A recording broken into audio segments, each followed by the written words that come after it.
Live from the CEFCU Arena, it's Levack Goz on 104.5 The Team.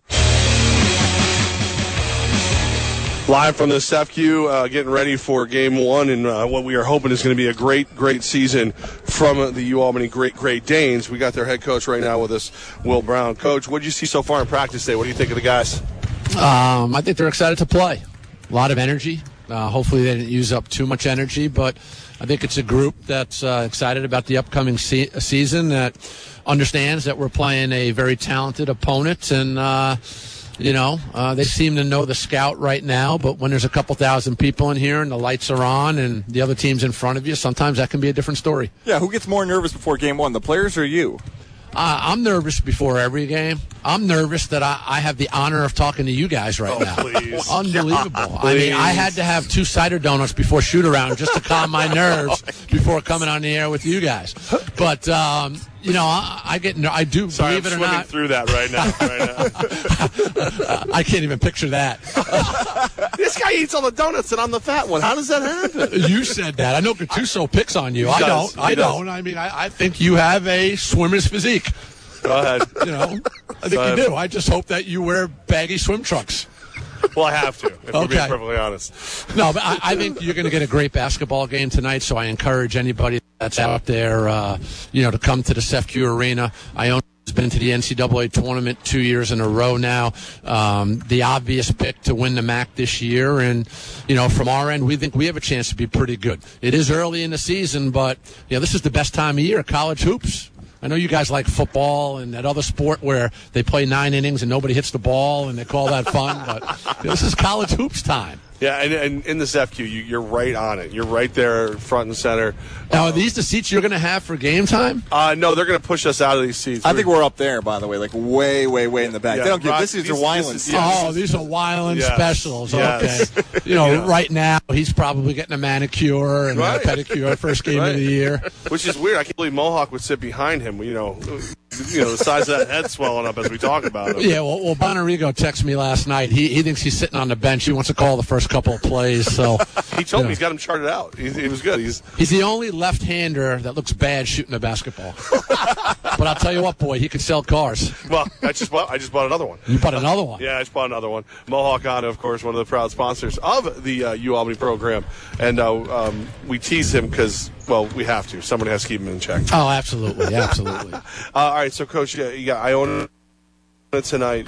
I see a lot of new faces out there on the court. What am I looking at? Who do we have? Who's going to impress us? Well, I think we'll start our 5 returning scorers from last year. We return our top 5 scorers, and so we'll rely on those guys early and often through this non-conference schedule. But I think newcomers that'll come off the bench. Excuse me, sorry. Unbelievable. How rude is that? Yeah, just out of nowhere. Interview's over, I guess. Yeah, I guess they don't like my answers. Unbelievable. Is Charlie Volker behind that? Yeah, I'm sure it's Volker. Yeah. I saw you picking on him during our shoot-around. Oh, I have to pick on Volker. But I think the first 2 guys off the bench for us will be newcomers. On the perimeter, it'll be Ahmad Clark, who's really a talented, dynamic point guard, which will allow us to move David Nichols off the ball. Just let him focus on scoring. And then big fella Alex Foster's about 6'8", 240, grad transfer. He's played really well in our scrimmages and our exhibition games, so we're high on him. And, then we're probably going to try to play 9 tonight. Another new guy off the bench, Matt Conway, 6'6", really tough kid, skilled. He's a sophomore as well. And then Costa Anderson, who was our backup point guard last year. We've moved him off the ball full-time now. He can really shoot it, and he's done some good things for us. So, we'll probably go with those 9 guys. You have your top 5 scorers coming back, and those guys coming off the bench. It's interesting for them because they got to figure out ways to carve out minutes, but not be too much of a shooter, maybe not be too much of a rebound guy. How do they do that with those 5 guys being so good? It's just like I tell the 5 guys that are starting, for us to be successful, and it sounds like coach talk in our sport, but it really is, they have to defend and rebound, and just be a smart, aggressive offensively. Those guys are talented. If they have opportunities, take advantage of them. But the big thing is, for us, with the group that we have, I like our depth. I like our ability to put the ball in the basket. It really does come down to defense and rebounding. And if you look at our schedule, probably outside of Louisville, this is going to be the toughest team for us to defend tonight. So I'm anxious to see how we do it. They're going to play 4 guards, spread the floor, shoot a ton of threes. At times, they'll put 5 guards on the floor. We don't play that way, and I'm not going to match up to them. I'm going to try to make them match up to us, which I don't think they'll try to do. So it'll be interesting. 2 completely different styles. It's interesting, Coach. You mentioned Iona Gales, the skill level they've shown in the MAC team. How'd you get them to come here for the home opener? You expect the energy to be pretty big here. Nobody wants to play him. I'm the only dummy that's willing to play him. So, it's an easy trip for them to come here, and they were willing to open with us this year as long as I was willing to open with them next year. And in all honesty, Iona's the one team that you get into August and they still need games because nobody, A, wants to play them because they're talented, and B, their style of play, it's a pain to prepare for. We can't simulate them in practice because we play completely different. That's never fun. No, it's not. How about Joe Cremo, game 1, Scotia kid? How has he improved in the offseason leading into this season? Well, the one thing about Joe is from his freshman year to his sophomore year, his role changed. He was a focal point as a sophomore on other teams' scouting reports. Now he's just gotten better. The one thing that he's doing a lot better is he's shooting the 3 with more consistency. And his percentages a year ago were good, but he's shooting more of them right now, and he's not just taking the open ones. He's coming off screens, and he's letting it fly. I think he knows what to expect. He's a marked man now. He's just been such an efficient scorer for us. The biggest thing is I want to see his defense improve. I want him to be more consistent on that end of the floor, and he has been throughout the preseason. So we're excited about Joe, and our expectations as far as what he's going to do for us this year are sky high, and I know he has high expectations for himself as well. We've got Will Brown with us right now, getting ready for the opening game of the UAlbany season. Talking about Joe Cremo, talking about some of the team. Only 3 Australians. Are you worried? No, I'm not right now. That's one thing that I was not expecting to get asked. So it's nice that you threw me a curveball, and I'm probably like Aaron Judge. I don't know if I can hit that off-speed stuff. But you throw me a fastball, I'll be okay. We've got 3 Aussies. We have an Aussie big man who's really talented, who we have to redshirt because he tore the labrum in his shoulder. Adam Lulka, who's a really good player. Our big fella, Brent Hank, who's about 6'10", 270, just has guys ahead of him right now. And then we have a dynamic guard in Cameron Healy, who's really in a similar situation. There's so many good players ahead of him right now, especially the starting 3. So we're excited about our Aussies. We're glad we have 3 of them in our program. They're all freshmen. I think they'll all have bright futures for us. But, maybe in another year or 2 when they're all playing heavy minutes, we'll get that Aussie anthem playing, besides our national anthem. I can see it right up here on the scoreboard. Aussie, Aussie, Aussie, oi, oi, and the crowd going crazy. There'll be somebody that chants that today, whether those guys play or not. There'll be somebody. Well, you opened the pipeline, Coach. I don't know what you wanted us to do. You start bringing all this talent from Australia. There's no doubt about it. I'll tell you what, though, the one common denominator is great kids who do tremendous in school and are good basketball players, and they're very appreciative of the opportunity that they have here. So can't get enough guys like that. Coach Will Brown with us. So, Coach, we've got Greg Steyer coming up, the hometown kid from CBA. The barber. Yeah, the barber? Is he cuts everybody's hair? That's all he does. He cuts everybody's hair. That's his whole job in the squad? His dad probably doesn't want to hear me say this, but do not be surprised if when he's done playing, if you're getting your hair cut by him somewhere on Central Ave or Western Ave. The only thing that concerns me, though, and I don't know how good he'll be going into business because he doesn't charge anybody. Well, so if you want to get a quick cut, I'm sure he'll do it for you, but he doesn't charge anybody. I try to tell him $5 for gas money. I mean, come on, something. Well, he's worried. You know how the NCAA can be. The help Coach Brown keep his hair fund. Something. He gets us hooked now. And then when he's on Central, You drop, it's $25-$30, and you don't. But I can tell when guys walk into practice, and you can tell when they've got a fresh cut. And I look at them like Steyer. They're like, "Yep, the price is right." The Steyer style. He did cut my older son's hair on national TV when we played Kentucky 3 years ago. Really? And they showed it at halftime as a feature. So he's known around here as the barber. So I love that. It's UFC. You got. What do you think of the last one? George St. Pierre, is he back? Is it worth watching? Listen, I have to ask you this question. You're a UFC fanatic. Yeah. Was Michael Bisping the worst champion of all time? Had to be. I mean, he can take a punch. That's his big St. Pierre gassed in round 2. And now they're talking about St. Pierre being pound for pound the best. I saw they put and I'm sitting there and I'm like, wait a minute. If that was one of these other guys, in my opinion, in that weight class, they probably would have finished St. Pierre, in my opinion. Oh, yeah. He looks too big.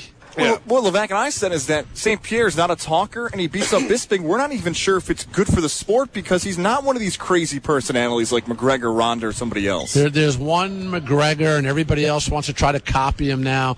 St. Pierre, was tremendous at one point. Now, whoever he fights next, if he submits that individual, it's just – I was just shocked because John Yachty and I, we had a scrimmage. We were down in Philly. We're coming back. So we get the pay-per-view on the laptop after we watch the scrimmage film, of course. Of course. So we get it. Sure enough, we pull into the CEFCU Arena, get off the bus as the first round is starting.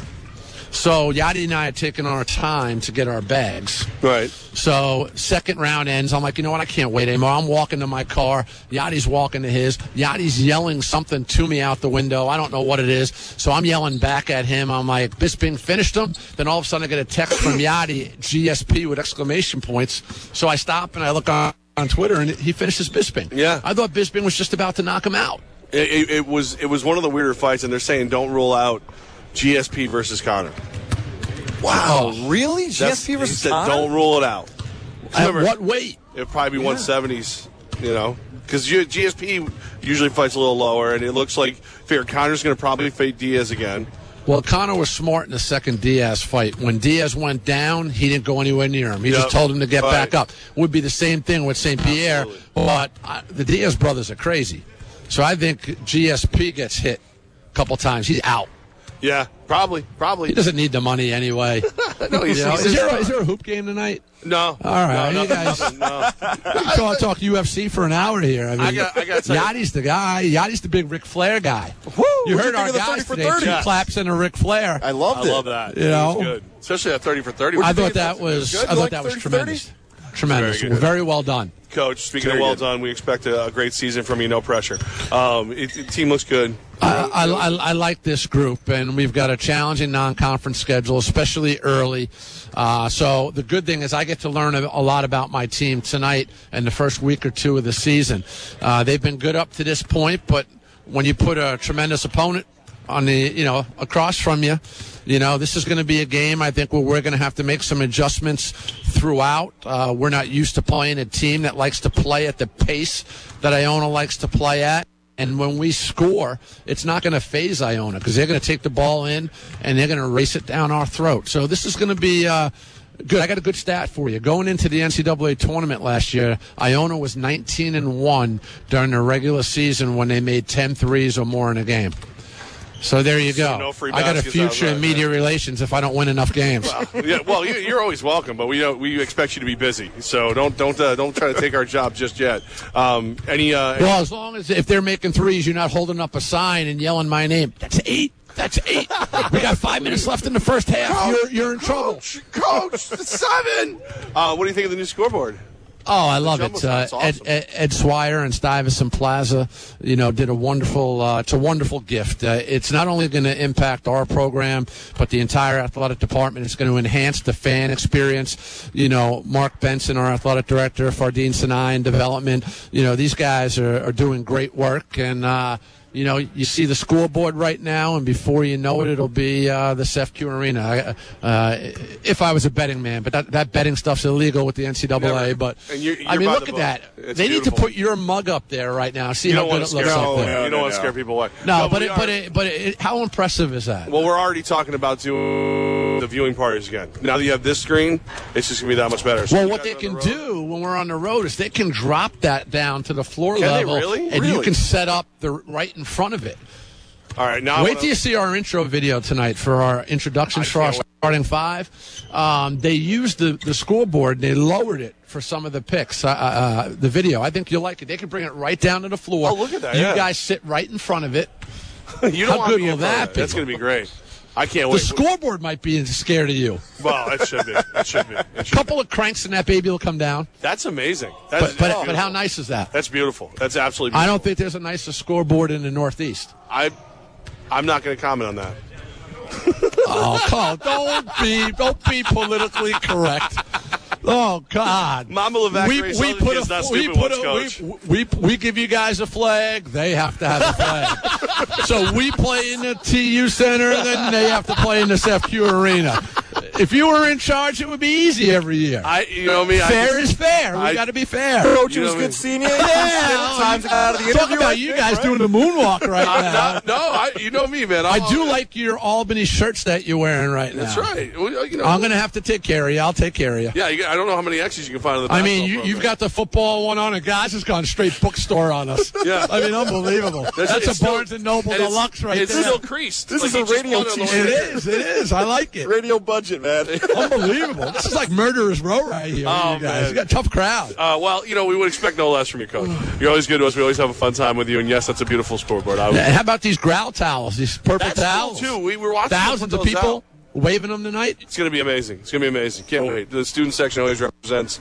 So get in here, get your tickets. It's the best time of year, college season, and we're excited. And we're excited to have you guys here. We are excited to be here, and we appreciate you having us, Coach. Thanks so much. We got Greg Steyer coming up, and maybe we'll get a haircut next.